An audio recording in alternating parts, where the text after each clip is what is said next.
Hello, gorgeous people. Hello, hello, hello. It's so nice to see you all. I've got some regulars coming back today. Always wonderful to see you. Guess who we've got? I forgot to ask you before the call, but it's pretty straightforward. It's Michael Crouch, right? That's right. Pretty straightforward. Okay, so I'll tell you guys the story here. Um, Curtis let me know, Curtis, and we all love, everyone loves Curtis. Curtis let me know that he wanted to talk to Michael Crouch. And he said, I don't know, this guy's really, really big.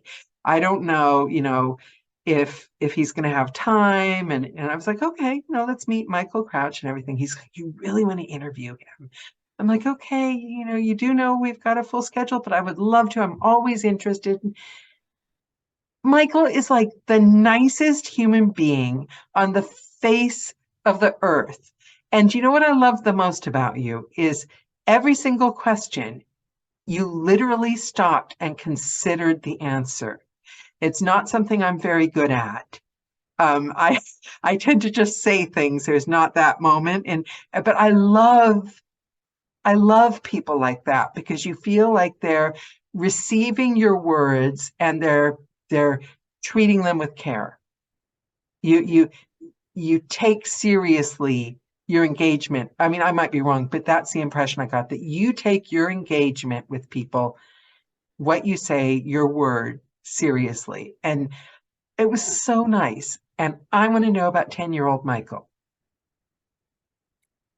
10-year-old Michael right 10-year-old now. Michael, what was he thinking? My, What was he wanting? What was he dreaming? Was he quiet? Was he, you know, causing hell all over the neighborhood? What was 10-year-old Michael like? the first thing that jumps to mind is very gay. I was a very flamboyant child. I was very artistic. I was not shy at all. So I you're loved, probably an actor from an early age then, obviously. yeah, I guess so.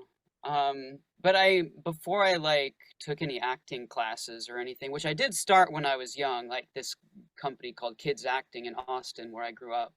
I did some classes with them. I sometime in elementary school.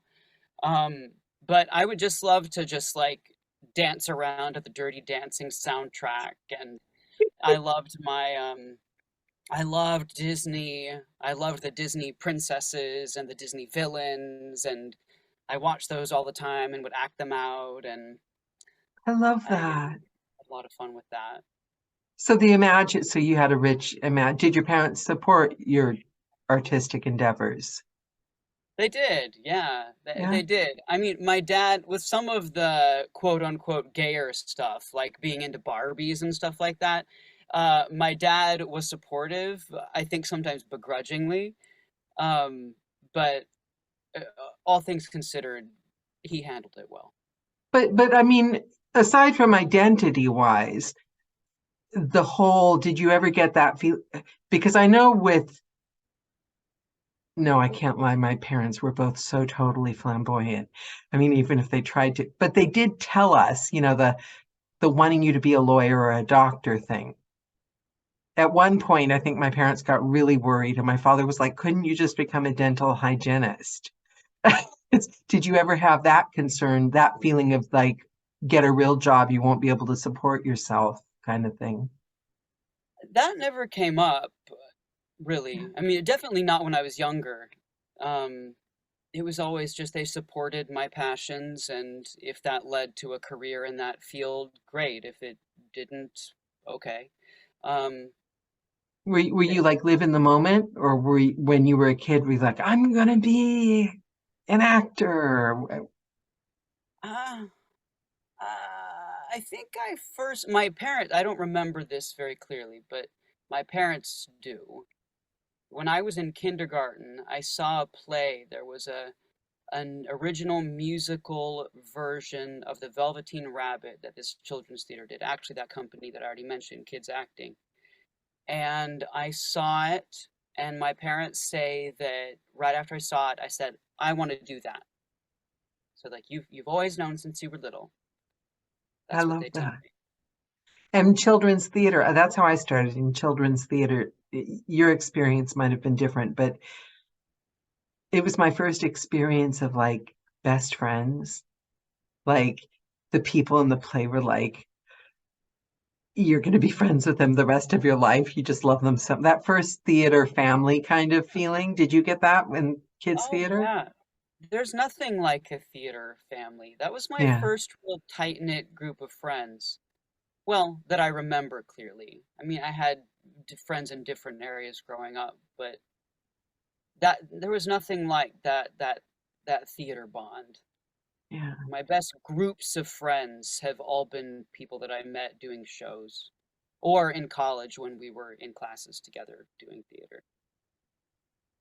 Yeah, I think the joining together and kind of like bearing your soul and yeah, yeah. So you're in high school, grade wise, no problem at all, or were you just in theater a lot? How did you do in high school?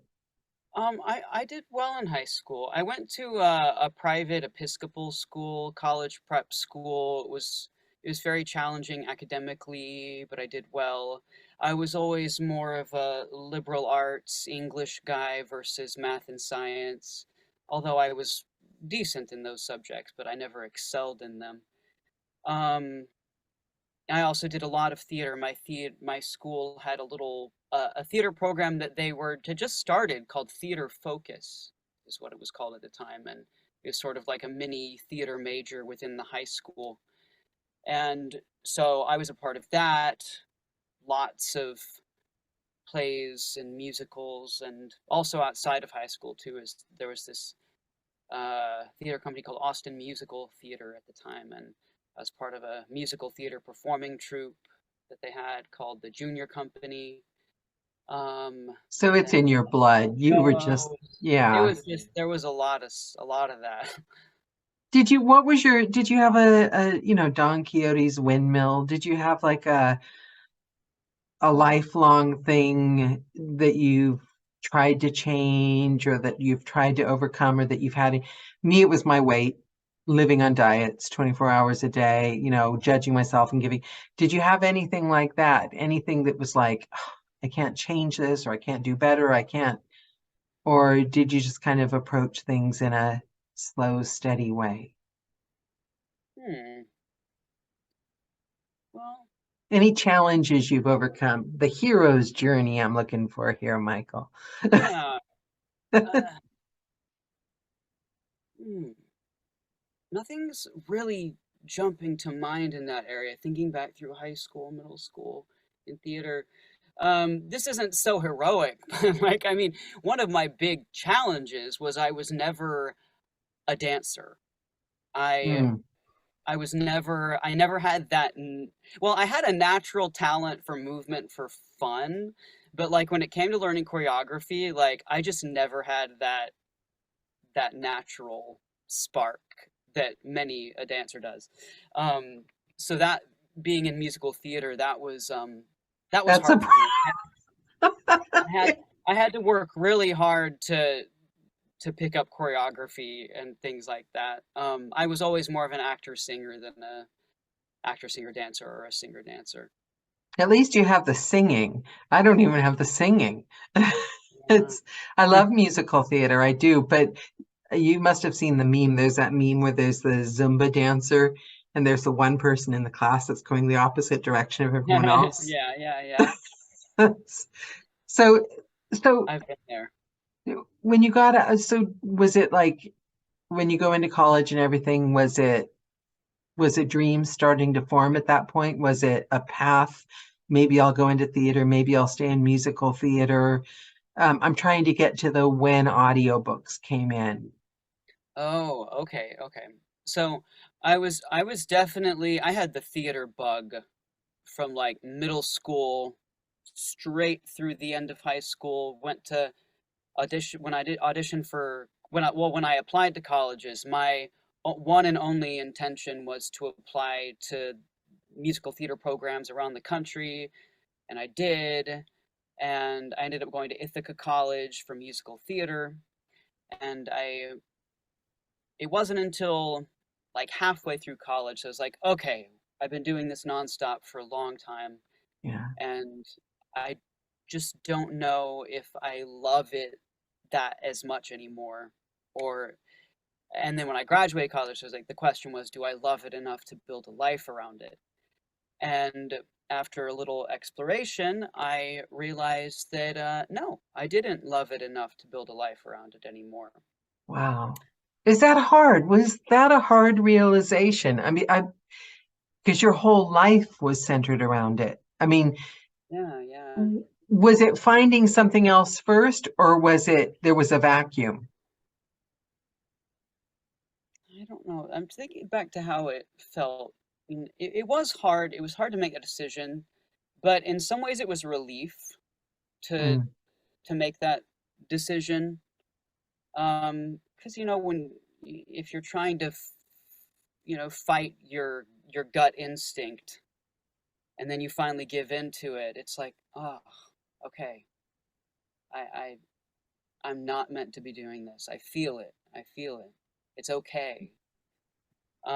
I think in some ways it was harder for my mother than it was for me. She's like, "What? But don't you want to keep singing? Don't you? Don't you want to be back on stage?" And I'm like, I don't think so. I don't. But I did want. I did feel a hunger for something to fill that gap. Can I Um, ask you a question before we go past that bit? Did you feel in the tail end of doing it like what was the dissatisfaction? Did you feel like you were struggling to succeed or get satisfaction from it? Or did you just feel tired and not interested anymore? What was the feeling you had before you made the decision?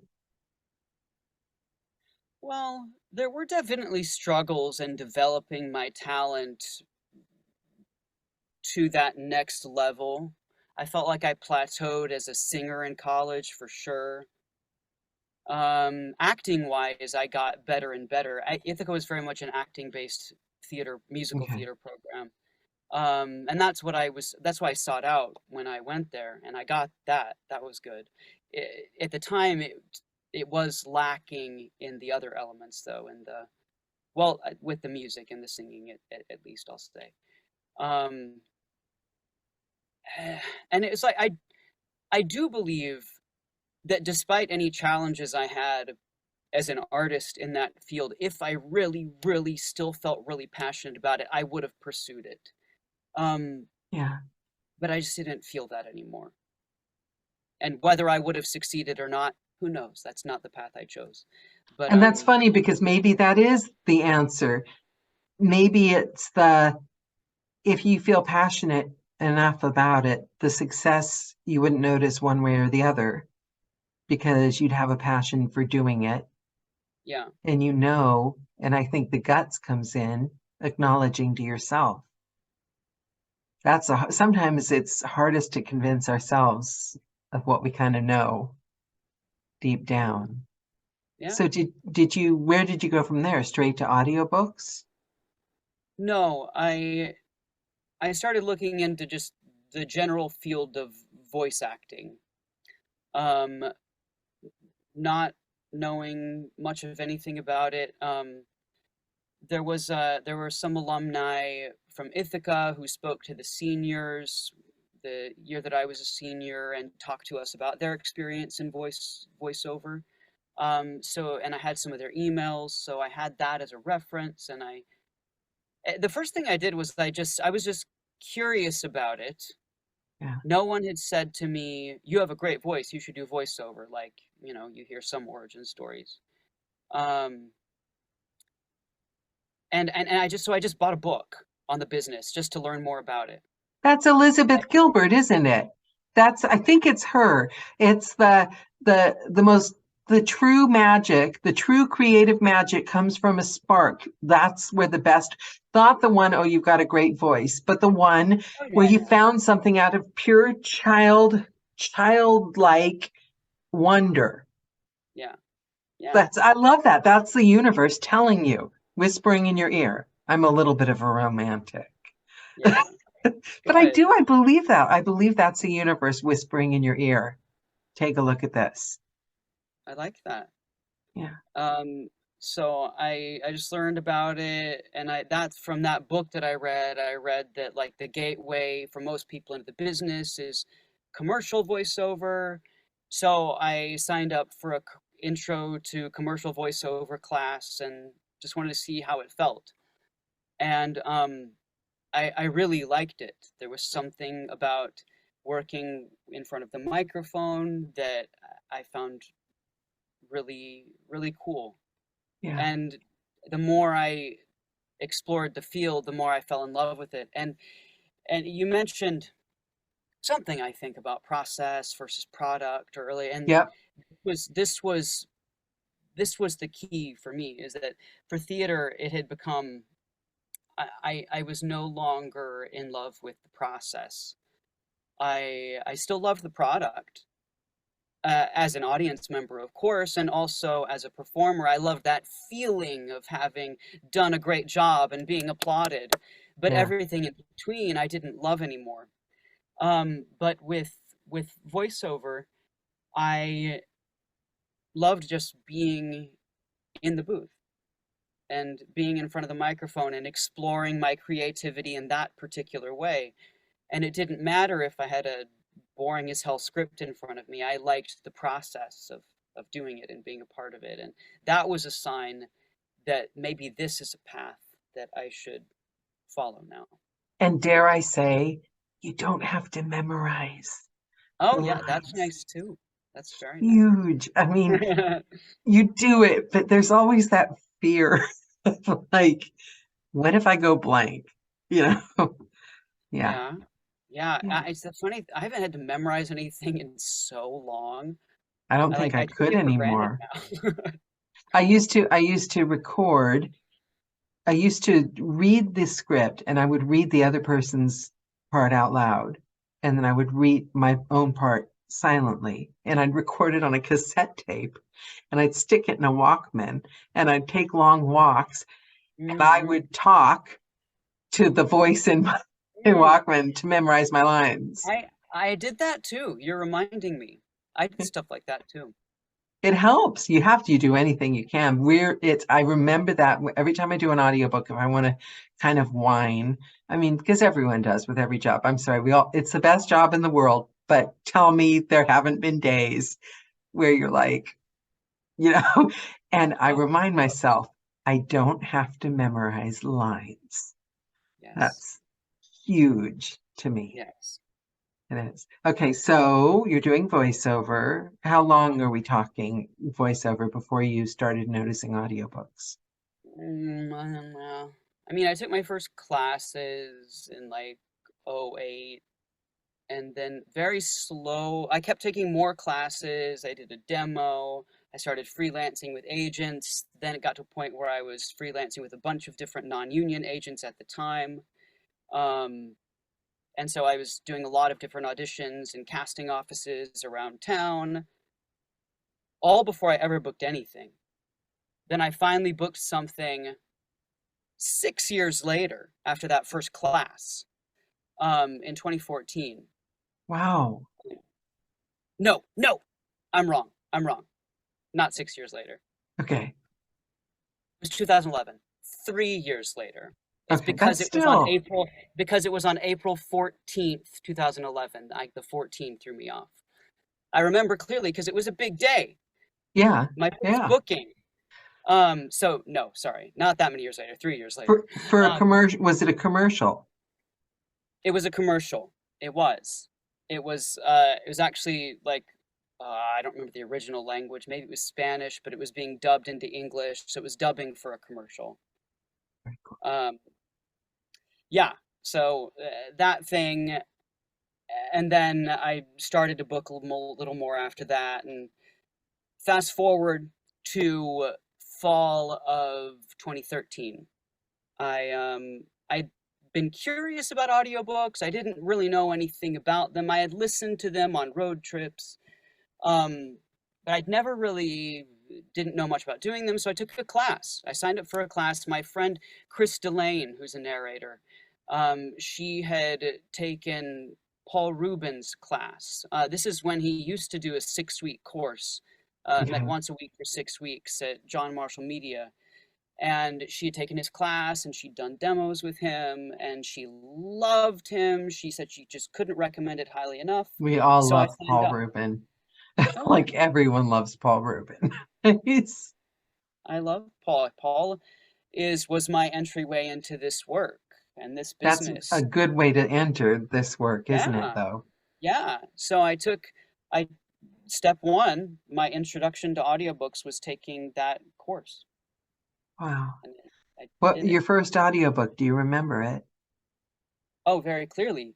Because, so I mentioned before what I said about 6 years versus 3 years. There were things in my milestones in my career that I did have to wait that long for. Yeah. Like signing with my agents. That took 6 years. That was the milestone that I was mixing up. I freelanced with them forever before they signed me. Wow. Um, but so with many things in my career, I've had to be very patient, Are and you to good make at sure. that? Or what conversation do you have with yourself to convince yourself to be patient? I've never mastered it yet. Uh, I mean, Do you not start telling yourself awful things about yourself when the things that you thought you could accomplish take longer than they're supposed to take on your schedule? well, my mind, my disease, as to one thing to call it, will go there. But sometimes that voice has more strength, and sometimes I can brush it to the side. Um, but what happened with audiobooks was pretty magical in that the timing was absolutely perfect and it happened quickly, which I wasn't used to. So I told you this was a 6 week course, met once a week on Tuesdays, I believe, for 6 weeks.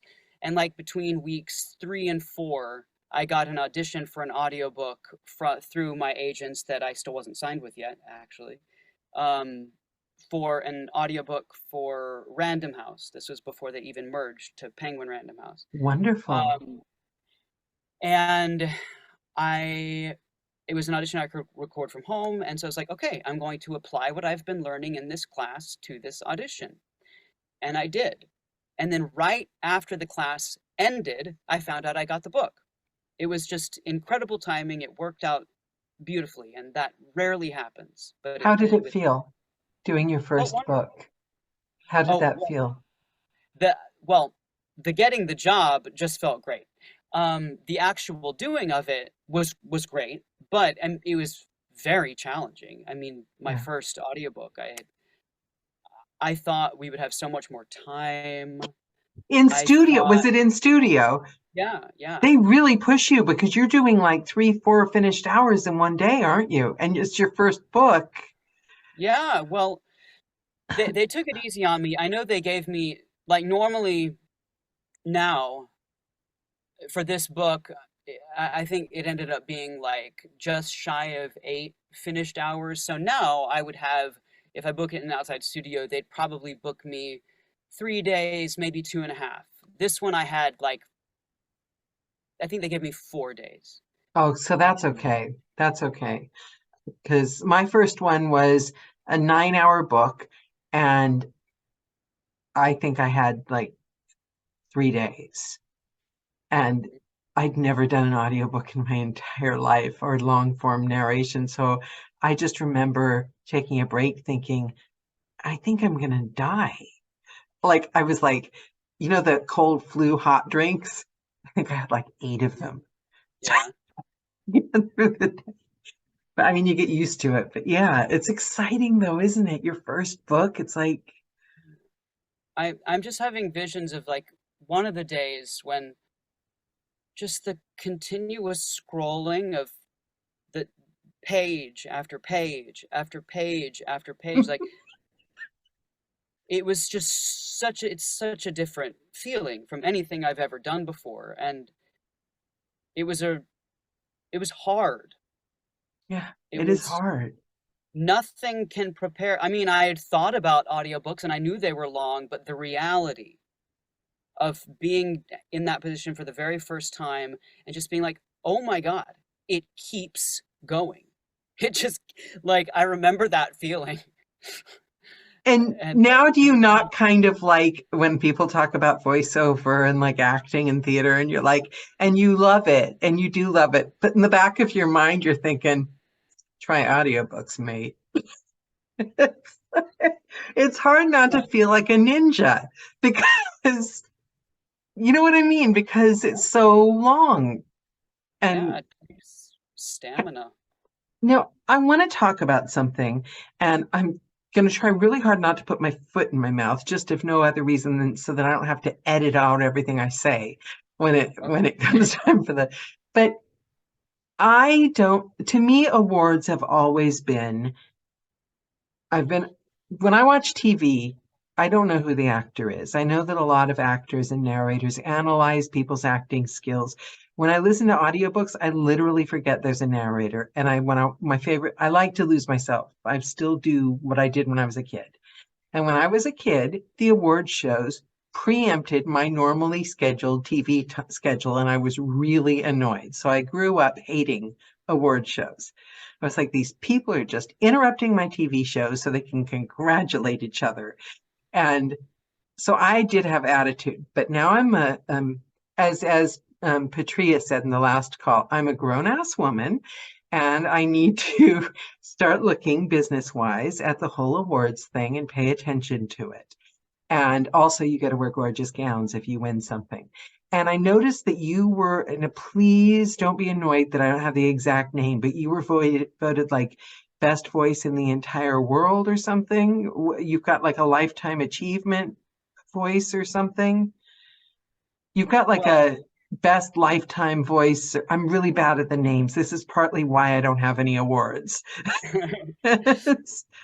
What? it sounds like you're referring to AudioFile magazine's Golden Voice. Yes, Golden Yeah. Voice. That's a massive award. How do you think of awards? What's your opinion of awards? What do you have to actively engage, or is it just that you work hard and let your work show itself, and by virtue of working with publishers, it happens without you driving it? I know that a lot of new people join the business and they put themselves forward for a lot of awards, which is a very smart social networking thing. Can you please, would you mind explaining awards to me? Is like, and I would like to say that I'm saying this for newer people that might be on the call and not me, obviously, 7 years in. But yeah, I don't have a clue, Michael, where to even start thinking about awards. Like, what's your opinion of them? What's your take on them? How much energy do you put into them? And how excited were you when you won the Best Lifetime Achievement Golden Voice in the World award? That's a it's a very wordy way of of It's a naming. gorgeous award. I mean, it's Um, impressive. it So in terms of the work, I haven't anything that I've received or been nominated for. I haven't self-submitted. It's all been other people, judges or whoever who've listened to my work, publishers who've submitted it on my behalf, or So you um, just have to concentrate on working hard. I like that. That I can be comfortable with. You yeah. don't like put yourself forward, and I No, like and that. not that there's anything wrong with that, There's and not. I may going forward, I I may play with some of that going forward, maybe submitting myself for certain things. I haven't done that yet, but I'm that may be on my horizon, just because there are some projects that a publisher might not submit that I think are worthy of getting that sort of attention. So I'll put it out there. And don't get me wrong, I admire the hell out of the people that do it. I Yeah, admire it. It just feels like the business side. You know, it just feels like yeah. a whole thing I don't know anything about. And the way you just put it is really interesting to me. So that's kind of a good way to look at it, huh? I love this book. I'll Yeah, back it. definitely. There's some that I love that I've done that I'm sure the publishers didn't submit for awards consideration. And so in the future, it's good to remember that, well, if I want to make sure it's considered, I could submit it myself because I'm proud of it. And so Um, how does that work? Are we allowed to submit things like that ourselves, or do we have to just ask the publisher if they can submit it for us? I think you have I mean, I don't know all the ins and outs of the rules, but I mean, I know people submit themselves for Voice Arts Awards all the time, and I think you can do the same for the Audies and stuff. But anyway, I don't know the details. So how Um, does it feel to win them? What was the feeling? How does it feel to win an award? it feels great. Like, It's does it very affect the way you validating. feel about your performance going forward? Does it affect the way you feel about yourself in the industry? It's it always feels good to see your work recognized, Yeah, and it's very affirming and validating. I try not to, take it so seriously to where I become dependent on that type of validation because I can yeah, fall into those sort of spirals with men in many areas of my life, being addicted to outside affirmation. yeah. Um, and I mean, like the Golden Voice thing was really cool because it's a a small number of narrators, many of whom I really, really, really respect, and I'm fans of theirs, and to be asked to be in that circle with them was an incredible honor. It's like an And Oscar. It's like our equivalent of or it's like higher than an Oscar. I mean, it's like a big deal, isn't it? Sorry, I'm not putting you in the spotlight to embarrass you. I just think it's really, really, if you're going to do the award thing, get one of those. I mean, that's a big award. What was it for a book was it for a book that you were like in love with? Was it a surprise? When did you hear you were nominated? well, Were you like with drinking your coffee and dropped it or? with the Golden Voice, so it's a Golden Voice honor. It's about your body of work. Oh, It's not okay. one particular book. And it if there's a nominating process, I don't have any visibility to that. I know that they at AudioFile they pick their golden voices, and they, like in my case, I got a phone call from Robin Whitten a couple months before they announced it. So Um, like just a surprise phone call. Just, hi, this is Robin. Had you yeah, ever gotten a phone she call did it. from Robin before? I don't think so. We'd emailed, but no phone call. We had met in person before briefly, but she just said she wanted to talk to me about something, an audio file request. I get those emails every now and then, and so I thought I didn't know it was going to be about that. So it was a very nice surprise. I love that. I love that. I really do. I can picture the look on your face when you found it. Yeah, Because I career highs. Because I think we don't notice our highs as we were talking about like the process and the outcome. And I'm so with you for the validation because it's shocking how much I do with what I'm going to get in return in mind, and I always regret it. As it's like I do, it's like checking your phone too much because you see the little light yeah, light up.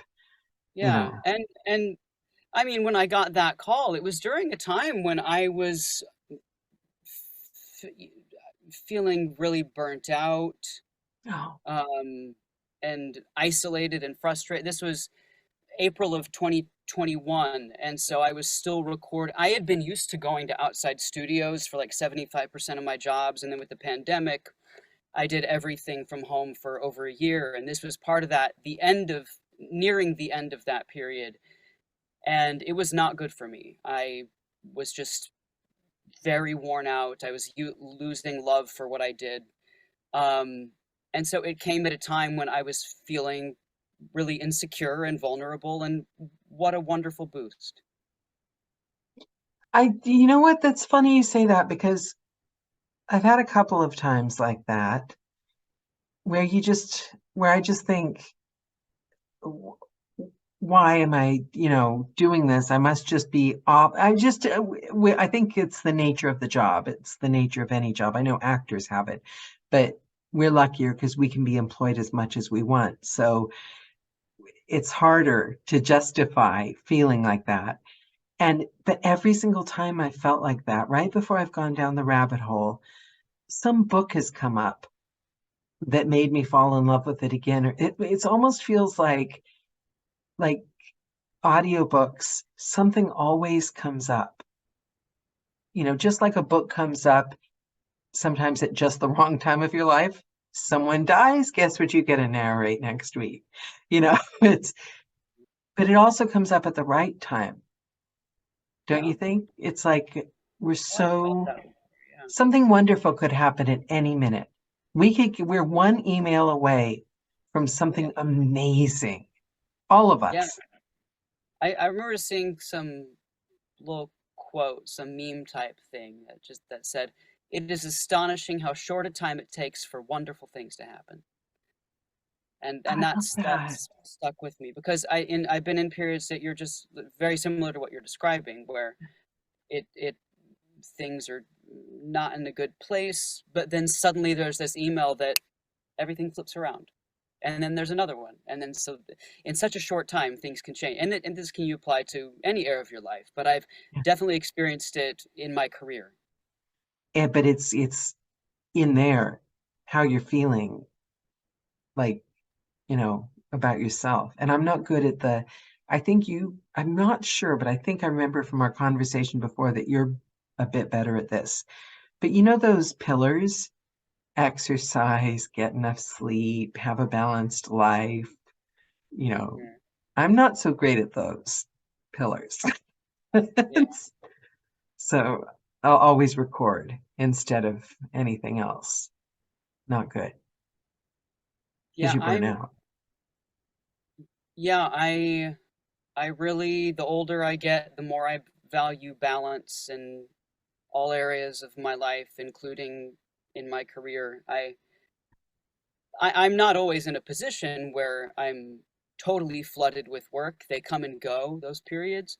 But looking back on a lot of those times when I had so much work just piling in, I don't remember those as very happy times. I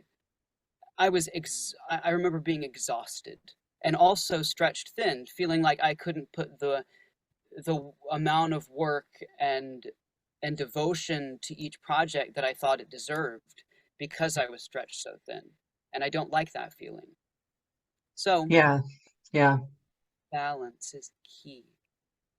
I found I came to an unattractive, a realization, it's a very unattractive trait I find about myself.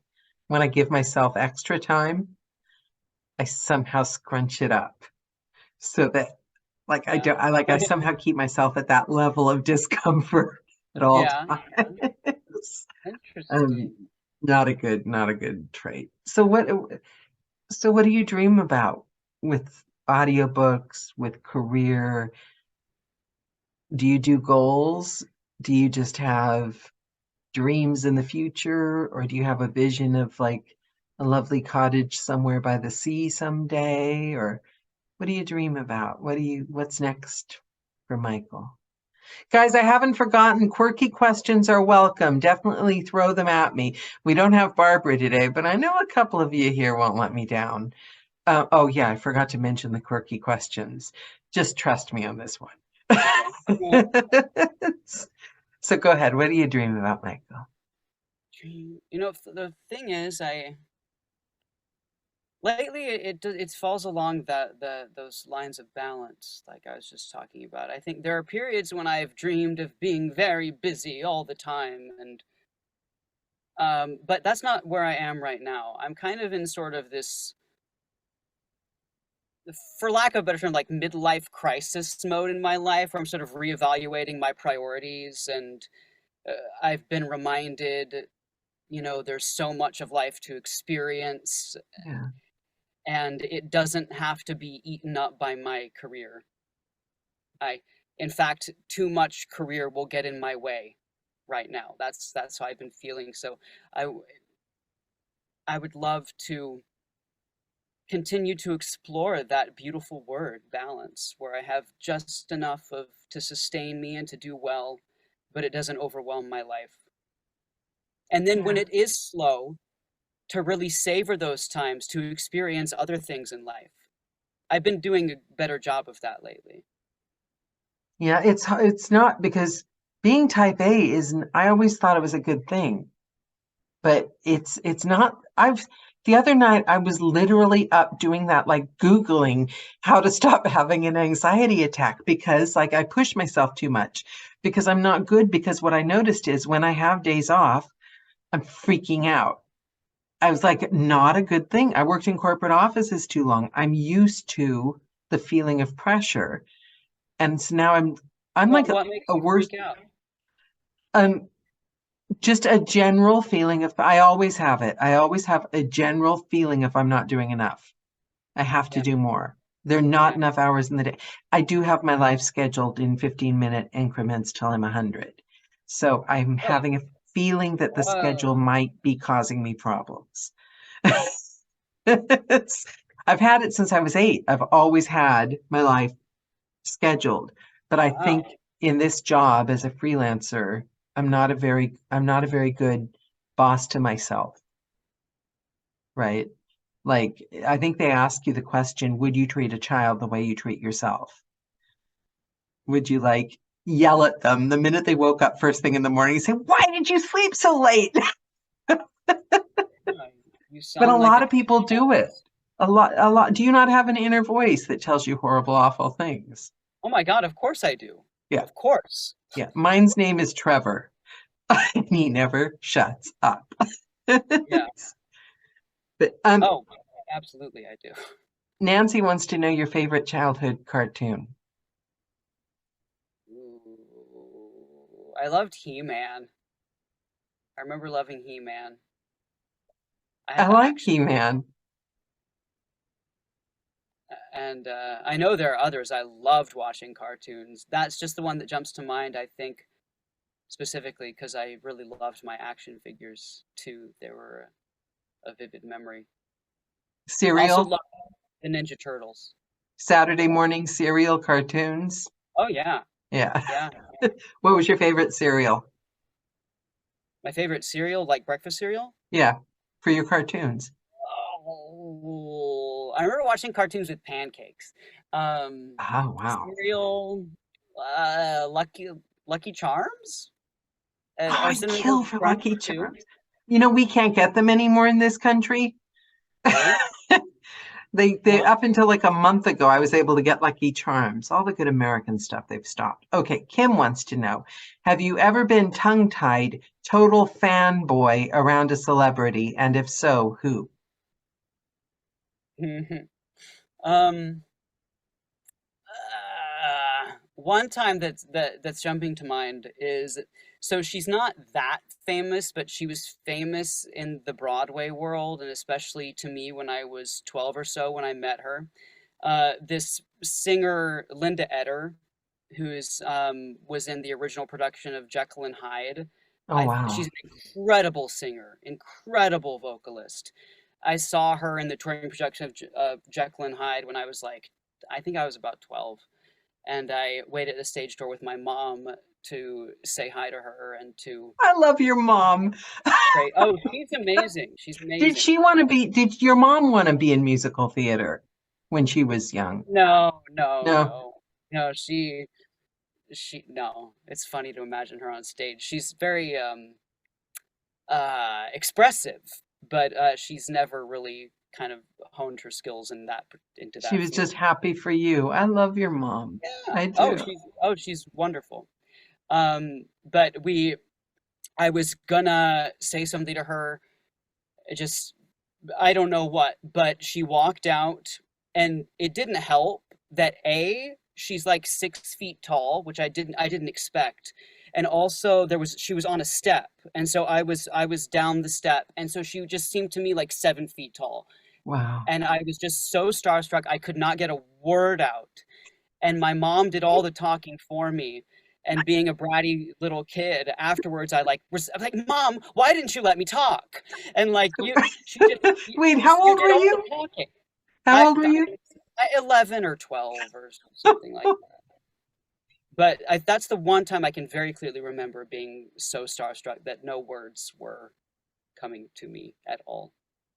Okay, now in honor of Barbara, since Barbara's not here tonight, and I know she'll watch this later, scariest thing that ever happened to you, scariest moment of your life, and it can be any Scary. kind of scary. I think Gildart Jackson was like mugged in an alley. Anne was in a haunted house, and Michael's shoulder came off. No, Matthew's shoulder came off, not Michael's. Sorry. So, what are we talking scary? Scare. Ooh, scariest thing. Or a I know moment? Huh? I feel like it should like come to me, but it's like not whatever it is. Maybe it's I've because you've had a very secure life. I like that. well, maybe Or maybe you're just really maybe I brave. maybe I maybe I suppressed it. Yeah, maybe you're in denial. Um, that's super. You've got me kind of deer in the headlights on that one. Maybe I'm afraid to conjure it up, whatever it is. Well, now that you say that, I can't think of it for myself. I mean, I know I've had lots of scary moments, but I can't like tell you off the top of my head. Ooh, good one, Kim. Favorite scary movie? Ooh, favorite scary movie. I do enjoy horror movies and thrillers. Um, I love The Silence of the Lambs a lot. What about The Shining? I love The Shining. Classic. Not that I Oh have yeah. any preferences, obviously, but The Shining. I saw it on the Silence of big the Lamb screen a is couple good. years ago. That was fun. What? I saw a screening of The Shining on the big screen a couple years ago. That was fun. Did you? Oh, I'd love to do that would be like on my bucket list. Oh I'm yeah. a That big, was a good big fan. Big, big fan. Okay, so book that you haven't narrated that you would most in the world love to narrate. Mm, I do I think it would be cool to like narrate The Catcher in the Rye. That's a favorite. Yeah, that's a good one. Kim says, recommendation, The Autopsy of Jane Doe. I've never heard of that one. I That's might good. check it out. I mean, saying that, I specialize in thrillers and I don't like slasher movies. Is it a slasher movie? I used to have a boyfriend that would like make me watch scary movies and he lived in the country and then he'd say the car broke down and he'd get out and like he'd try to scare me. Something disturbing about that. There's Yeah. something Oh my disturbing God. about that guy. Didn't end up with him. Um, okay, so very, very important. I ask everyone this, and no pressure, obviously, but for the audience that's going to be watching this video in the next 60 years, what would you like to leave them with? That's the most important thing. If they remember anything from anything you've said, any lesson you've learned, any sage advice to live their lives by, even a funny joke, what would you like the one thing they take away from this call to be? Mm. You know what's jumping to mind? I'm gonna quote RuPaul because on Drag Race recently, she said something. She said, "Don't." Something it was very simple. She just said, "Don't take life too seriously," and that resonated with me, and it's stuck with me. With at this, especially at this stage in my life, where I'm just remembering that there's so many things to experience, and I have just goals beyond work. Um, I think I was meant to have this call with you today. It's like, yeah, yep. It is really important, isn't it? Beyond the self-help books. yeah. It is really. And also, you'll be a better at work, right? If you're Yeah. healthy and balanced and leave the flat occasionally. Oh yeah, of course. Oh my But do gosh. you, with what I said, going clear circle around to the beginning of the call, and I can think of no greater gift for an actor, especially a narrator, than to be such a good listener. Like you, you pay attention to people, and that's, I mean, what a gift. That if I was saying anything about, I'm really going to have to learn the name of these awards. The Golden Lifetime Achievement Award. Not right, huh? Golden voice. Golden Voice. I can see why, because isn't our job to reflect back? And you seem to have mastered the art of, it was just that first call we had. I'm not going to, that's somebody else's, somebody else was on the call. Without asking them first, I'm not going to say anything about it. But the call we had, you valued and listened to everything the other person and I said, and you genuinely considered it. So it felt like a safe place. And I've never considered that. As an actor, you have to listen, but I've never considered what a gift that must bring to one's narration, that level of listening. Do you listen when you watch movies and shows and to everything, or is it just you have a special connection with people, with human beings? What do you think? Were you born this way, or is it something that you've tried to acquire in your life, or Um, well, I think it's really cool that that's something you notice, and that thank you for highlighting it and pointing it out to me because I hadn't really thought about it. Um, it's unique and not a lot of people do it? I mean, I try to listen to the best of my ability. I know when I'm watching TV shows, I sometimes my mind drifts and I'm not a very good listener. Um, but yeah, I mean, I just was trying to like,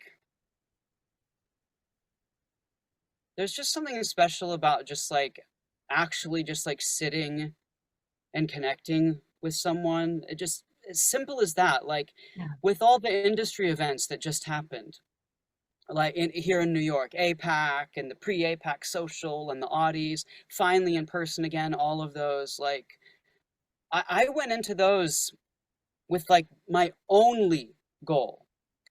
It was not to network and make certain connections. I've done that before and succeeded in doing that. But this year, Just my to dress only up. goal, yeah, yeah, yeah, things like that. But like this year, honestly, my only goal was just to just be around other people who do what I do and just like connect with other humans on the simple people who were new, people who were experienced, people who could hire me, people who could not, just to like be there and connect in that way, just on that human level. And it felt so good. It felt so good. And a lot of us got COVID afterwards. I don't care. It was worth it. It felt so good. Well, I told myself I want to go in 2025. I didn't go this year, and I specifically, just health wise, I didn't feel in a place that I felt that I wanted to risk COVID. But Mhm. if I go in 2025, I would be risking COVID. I don't think it's going to go anywhere. You make that, everyone makes that decision for themselves. I mean, I wouldn't go and then be surprised if you're going to an event with like thousands of people. You go there and knowing, um, but I do wonder about my motivation, because the fact that when I think about it, I have friends that print pictures of all the publishers' faces and learn their hobbies, and they're very organized and they know how to like network. And I was saying to someone, I was saying, to be honest, I don't care about that part. I just want to go to the social, and I've got my outfit planned for that. And then Johnny Heller's thing, and there's got to be a Trader Joe's somewhere. And so it's like I'm thinking the motivation of just getting to see Kim and Barbara and my friends, you know what I mean?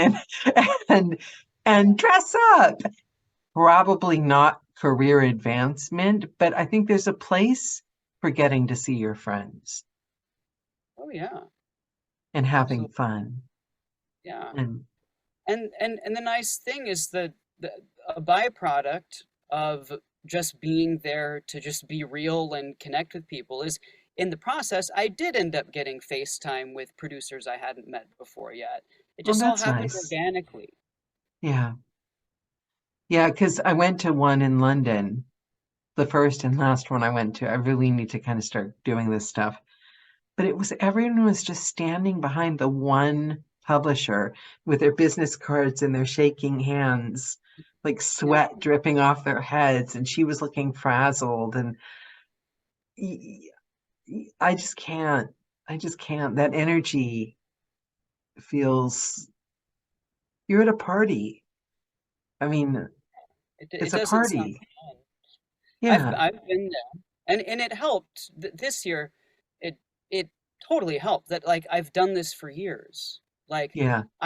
I've already made a lot of these connections. I there are mountains to climb still and people to meet, but like this year I was just like, let's just be humans together in Yeah. person and savor it. And it felt good, didn't it? Oh God, it felt so good. Yeah. So good. And the dressing up. Yeah, I could take it or leave it, honestly. But Oh, I kill for a chance. I've got I literally do have my 2025 outfits planned. oh really? Yeah, I'm really excited about it, but yeah, Nice. priorities, Daniela. So, Michael, I can't tell you what a joy this has been.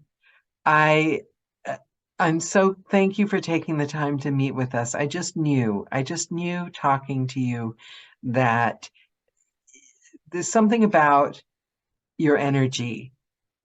We both got off the call with you that one time and we were both like, oh my gosh, not only is he so nice, but it's like you just feel like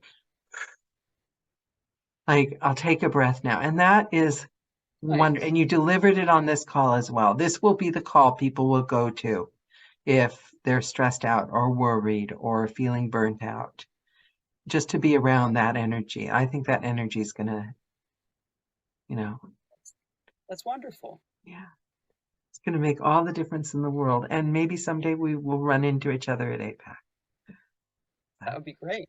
Wonderful. And congratulations on the wonderful. You made me feel better because I'm not putting down the reaching out and nominating yourself for awards, but it's lovely to know that sometimes they do come just as an after effect of just concentrating on your work. So you don't feel like Yeah, you have to do it.